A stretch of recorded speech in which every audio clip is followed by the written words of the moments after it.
So this Thursday is not only my twin daughter's birthday, two girls turning 22 on the 22nd. It's pretty special for us. But I know there's other things to celebrate on April 22nd, right? Most of us know that April 22nd is Earth Day, an opportunity for us to celebrate this glorious, precious earth that we are so privileged to live on, to be a part of. We're so privileged. So, talk about meaning making. For centuries, all through the industrial revolution and the technology revolution, humanity, most of humanity has made it mean one thing. The earth has meant one thing: a repository of natural resources to exploit, right? To exploit in order to become more civilized, to fuel progress. Remember that was a big buzzword, the mid-century buzzword, progress. Here we are, progress. And of course, native peoples never shared that same meaning with us at all. But many of us, we grew up with that, right? We learned it. I know I learned it in school. I'm sure many of you did too, that's what this planet means. That's what Earth is for, right?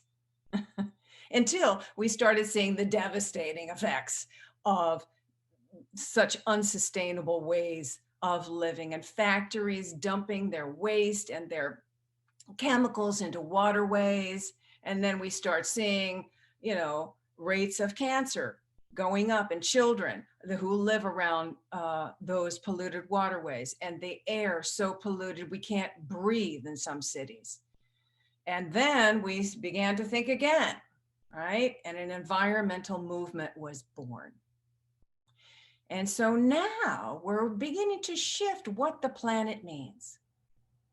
Not all of us, right? But many of us. We have a new meaning for what the earth is for. What is the earth? It is now this precious, fragile Mother Earth that we want to care for. We want to heal for our very survival. And again, climate change deniers, they want to hang on to that old meaning. They don't want to let that go. Give me my old meaning. Build that pipeline.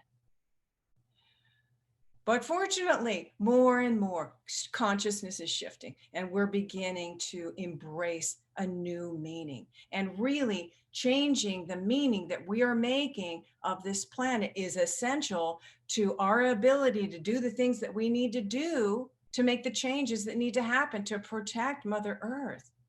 And with this shared new meaning, we can do it. We can do it. I know that there are things that are irreversible now. I know some things will just never come back. Some places will never be the same, and we need to learn to adapt. I get that. But working together, everyone doing their part, we can make a difference. We can make a huge difference. Everyone playing their part. We just need to keep at the forefront of our consciousness this new meaning. What we want. What does this planet mean to us? What does it mean? So what can you do?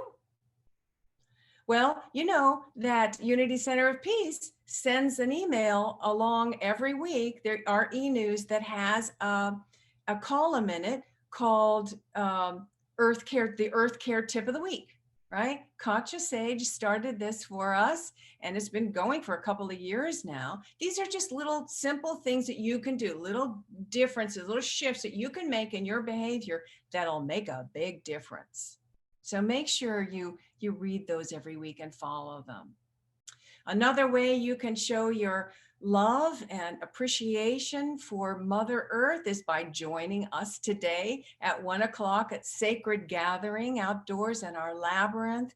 Chris Geith and I will be there to lead you through a sacred activity that really anchors us in that awareness of how sacred our planet is and our connection with it. So I hope you can join us there.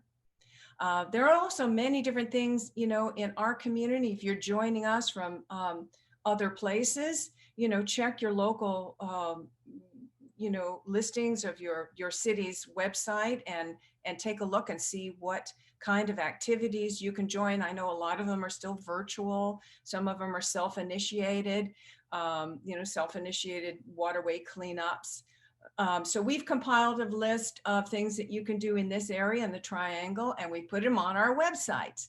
So if you go to our website under upcoming events and you click on Earth Day, there's a whole list of resources and things that you can participate in.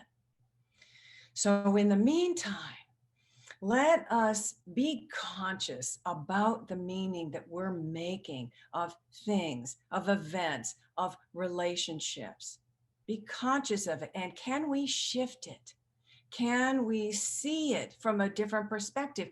Can we see the highest possible viewpoint of that?